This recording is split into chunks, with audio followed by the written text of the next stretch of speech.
ఓం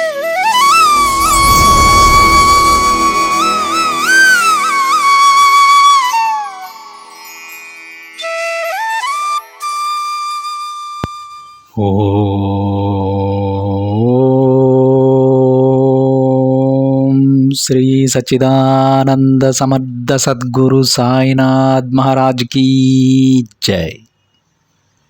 ముందుగా సాయి భక్తులందరికీ నమస్కారం అండి. వీడియో చూస్తున్న ప్రతి ఒక్కరిపైన ఆ సాయినాథుని ఆశీస్సులు ఉండాలని, బాబా గారి భక్తులందరూ ఎప్పుడూ కూడా ఆనందంగా సంతోషంగా వారి జీవితాన్ని గడపాలని మనస్ఫూర్తిగా కోరుకుంటూ ఈ వీడియోని స్టార్ట్ చేస్తున్నాను ఫ్రెండ్స్. ఈరోజు సందేశంలో బాబా గారు ఈ విధంగా చెబుతూ ఉన్నారండి. బిడ్డ, ఈ శుభవార్త నీకోసం నేను పంపిస్తున్నాను తల్లి. కాదని నన్ను అగౌరవపరచకుండా నేను చెప్పే ఈ శుభవార్తను విని నీ మనసు ప్రశాంతంగా ఉంచుకో అని బాబాగారు అంటూ ఉన్నారండి. ఈరోజు బాబాగారు తన బిడ్డల కోసం ఒక చక్కటి సందేశాన్ని తెచ్చానని, అది కాదనుకొని పెడచెవిన పెట్టి నన్ను అగౌరవపరచకు తల్లి అని బాబాగారు తన బిడ్డలకు చెబుతూ ఉన్నారండి. ఈరోజు బాబాగారు ఏం చెబుతూ ఉన్నారో తన బిడ్డలకు కాస్త శ్రద్ధగా విని బాబాగారు మనకై అందించినటువంటి ఈ సందేశంలో ఉన్నటువంటి పరమార్థాన్ని, ఆ అదృష్టాన్ని ప్రతి ఒక్క బిడ్డ పొందాలని మనస్ఫూర్తిగా కోరుకుంటూ ఉన్నాను ఫ్రెండ్స్. అసలు బాబాగారు తన బిడ్డలకి ఏం చెప్పాలనుకుంటున్నారో ఆ తండ్రి మాటలలోనే విందామంటే బాబాగారు ఈ విధంగా అంటూ ఉన్నారు. బిడ్డ, నీకోసం నేను పంపిస్తున్నటువంటి శుభవార్త అమ్మా ఇది. కాబట్టి ఈ శుభవార్తను నీవు శ్రద్ధగా ఆలకించు. తప్పకుండా నీవు ఈ శుభవార్త విన్న తర్వాత నీ మనసు ఎంతో సంతోషంగా ఉంటుంది. అలాగే ఎంతో ఆనందంతో చిందులేస్తావు తల్లి. మరి ఆలస్యం చేయకుండా ఆ శుభవార్త ఏమిటనేది తప్పకుండా తెలుసుకో. నీ మనసంతా కూడా ఆహ్లాదకరంగా ఉంటుంది బిడ్డ. చూడమ్మా, నీవు గత కొంతకాలంగా స్నేహితులతో చాలా ఆనందంగా ఉంటూ ఉన్నావు. అలాగే నీకు ఉన్నటువంటి ధనపరంగా ఎదురవుతున్నటువంటి సమస్యలను నీ స్నేహితులతో కలిసి ఎన్నో విధాలుగా వాటి గురించి చర్చిస్తూ ఉన్నావు. నీ సమస్యలన్నీ కూడా వారికి చెబుతూ ఉన్నావు. అలాగే కొన్ని ఆస్తులను అమ్మడానికి కూడా నువ్వు సిద్ధపడ్డావు కదా బిడ్డ. ఇకపై నీ ప్రణాళికలను వెంటనే అమలు చేయాలని చెప్పి పెద్దల సలహాలతో, అలాగే పెద్ద పెద్ద నిర్ణయాలు తీసుకోవడంలో కూడా చాలా తీరిక లేని సమయాన్ని గడుపుతూ ఉన్నావు. ఆ విషయం నాకు అర్థమైందమ్మా. ఆర్థిక విషయాల్లో నువ్వు ఇతరులను చాలా ఎక్కువగా నమ్ముతూ ఉన్నావు తల్లి. అర్థం కాలేదా బిడ్డ? నీ కష్టాన్ని నువ్వు నమ్ముకున్నావు కదా. బంధువుల విషయాల్లో నువ్వు అతిగా జోక్యం చేసుకోవడం వలన కాస్త నీకు లేనిపోని తలనొప్పులు ఎదురవుతూ ఉన్నాయి. కాబట్టి స్నేహితులకు నీ గురించి అన్నీ చెప్పుకో, మంచిదే తల్లి. కానీ నీ కష్టాన్ని నువ్వు ఏ విధంగా అయితే నమ్ముకున్నావో కష్టానికి తగినటువంటి ప్రతిఫలం అనేది భగవంతుడు తప్పకుండా ఇస్తాడని చెప్పి నువ్వు మర్చిపోతున్నావు. కాబట్టి నీ కష్టానికి తగినటువంటి ప్రతిఫలం అతి తొందరలోనే నేను నీకు ప్రసాదించబోతున్నానమ్మా. మరి ఈలోపే నువ్వు నీ నమ్మకాన్ని, ఓర్పును పక్కన పెట్టి నీ చుట్టూ ఉన్న వారిపై నమ్మకాన్ని ఏర్పరచుకుంటూ ఉన్నావు బిడ్డ. ఒక మనిషిని నమ్మినంత నమ్మకాన్ని భగవంతునిపై నువ్వు పెట్టలేకపోతూ ఉన్నావు తల్లి. చూడమ్మా, నీ కష్టానికి ఉన్నటువంటి విలువ ఏమిటనేది నీకు ముందు ముందు రోజుల్లో అర్థమయ్యేలా చేస్తాను. ఇక నీవేమీ దేనికోసం నీకు ఉన్నటువంటి చిన్నపాటి ఆస్తులను అమ్మవలసినటువంటి అవసరం లేదు బిడ్డ. ముందు ముందు రోజుల్లో ఆ ఆస్తులు నీకు ఏదైనా కానీ ఉపయోగపడే విధంగా ఉంటాయి. నీకు కాకపోయినా సరే నీ బిడ్డలకైనా అవి ఏదో ఒక విధంగా తప్పకుండా పనికొస్తాయి. కాబట్టి నీకు ఇప్పుడు ఉన్నటువంటి చిన్నపాటి సమస్యలకే నువ్వు భయపడిపోయి, బాధపడిపోయి ముందు ముందు రోజుల్లో ఏదో జరిగిపోతుందేమో అన్నటువంటి అపోహలతో నువ్వు బాధపడనవసరం లేదు తల్లి. అలాగే నీ స్నేహితులకు అన్ని విషయాల్లోనూ జోక్యం చేసుకునే విధంగా నువ్వు ఎక్కడా కూడా వారికి అంత చనువు ఇవ్వాల్సిన అవసరం లేదు. లేనిపోని అపోహలు నువ్వు పెంచుకోవాల్సిన అవసరం లేదమ్మా. నీకు రాబోతున్నటువంటి రోజుల్లో నీ ఉద్యోగంలో గొప్ప మార్పులనైతే నేను నీకు తీసుకురాబోతున్నాను బిడ్డ. అవి స్వయంగా నువ్వే చూస్తావు. నీ ఉద్యోగంలో మార్పు చోటు చేసుకునేటువంటి అవకాశాలు నీకు మెండుగా కనిపిస్తాయి బిడ్డ.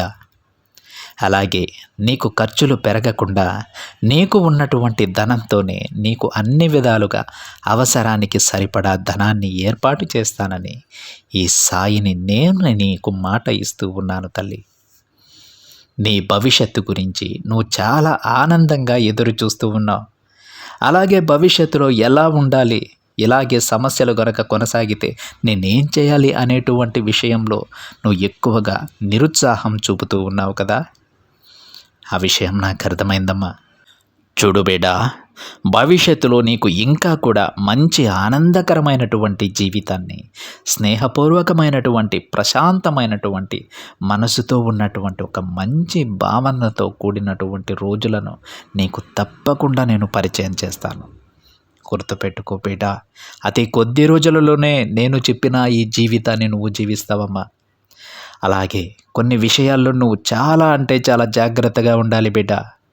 దాని గురించి ఒక బిడ్డగా, ఒక తండ్రిగా, ఒక గురువుగా, నీకు ఒక స్నేహితునిగా అన్ని విధాలుగా నేను పూర్తి సహకారంగా ఉంటాను.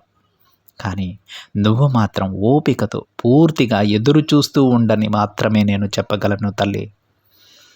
నీ మనసులో ఒకరి పట్ల ఎక్కువగా అపనమ్మకాన్ని, అలాగే అసూయను పెంచుకున్నావు.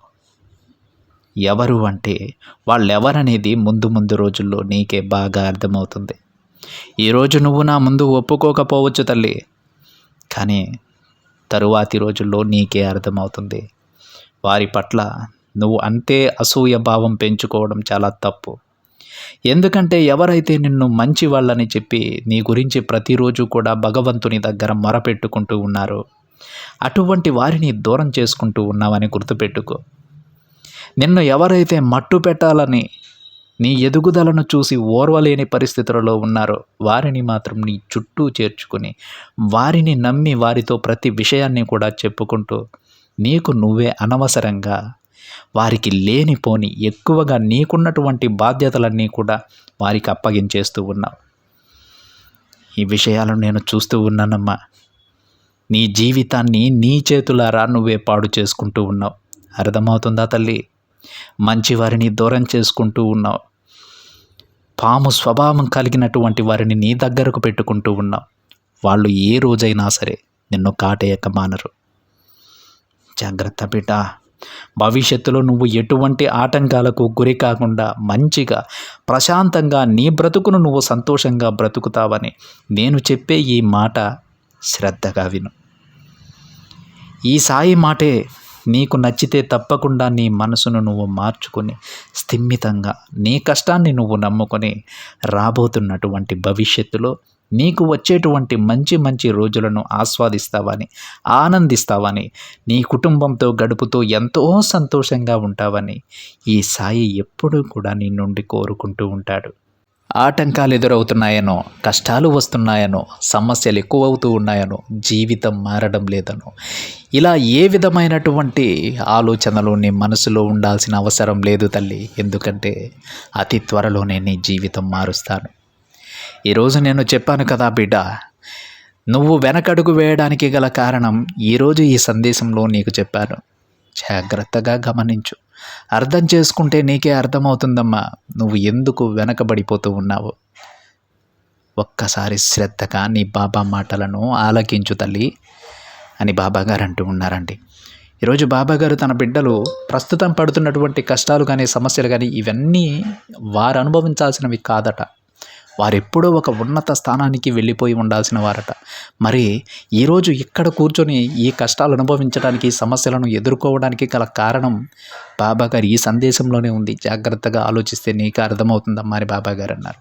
మరేమీ లేదండి, మనం చేసేటువంటి తప్పేంటంటే మనకు ఏదైనా మంచి ఆలోచన వస్తే అది వ్యాపారం రీత్యా కానీ, ఉద్యోగ రీత్యా కానీ, లేదంటే ఇంకేదైనా మన కుటుంబ విషయాలలో కానీ ఏదైనా సరే ఒక మంచి ఆలోచన వస్తే ఆ విషయాన్ని మనం ముందుగా ఎవరికి చెబుతున్నామంటే ఎవరైతే స్వార్థపరులు ఉంటారో, ఎవరైతే ఆ ఆలోచనలను తమకు అనుకూలంగా మార్చుకునేటువంటి వారు ఉంటారో వారికి చెబుతున్నామంట.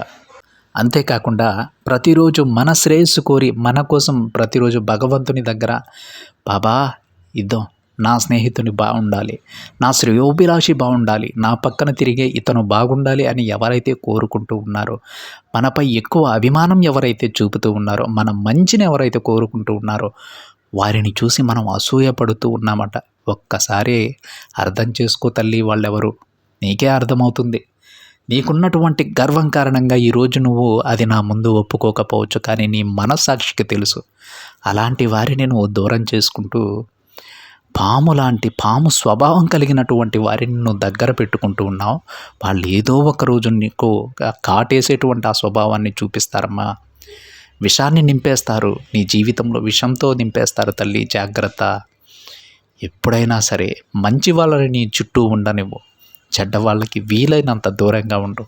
ఇదొక్కటే నీ ఎదుగుదలకు కారణమవుతుంది. అవకాశాలంటావా, నేనివ్వనటువంటి అవకాశాలా తల్లి? నా బిడ్డకు నేనివ్వనటువంటి అవకాశాలా? ప్రతి ఒక్క అవకాశాన్ని నేను నీకు అందిస్తాను. నీ ఎదుగుదలకు ఇంకా ఇంకా మరెన్నో అవకాశాలు నేను పంపుతూనే ఉంటాను. అవి నీ దాకా రావాలంటే, నువ్వు దాని ద్వారా లబ్ధి పొందాలంటే ఈ విషయాన్ని జాగ్రత్తగా గుర్తుపెట్టుకో. దుష్టులకు దూరంగా ఉండు తల్లి అని బాబాగారు తన బిడ్డలకు చెబుతూ ఉన్నారండి. ఇది ఫ్రెండ్స్ ఈరోజు బాబాగారి సందేశం. ఈ సందేశం ప్రతి బిడ్డకి అర్థమైందని అనుకుంటూ ఉన్నానండి. ఈ వీడియో కనుక మీకు నచ్చినట్లయితే ఒక చిన్న లైక్ చేయండి ఫ్రెండ్స్. మరింతమంది మన బాబాగారి బిడ్డలకి ఈ సందేశాన్ని షేర్ చేయండి. మొదటిసారిగా ఛానల్ని చూస్తున్న వాళ్ళైతే తప్పకుండా సబ్స్క్రైబ్ చేసుకొని పక్కనే ఉన్న బెల్ ఐకాన్ని యాక్టివేట్ చేయండి. మరొక బాబాగారి సందేశంతో మరొక వీడియోలో కలుద్దాం. అంతవరకు ఓం సాయిరామ్.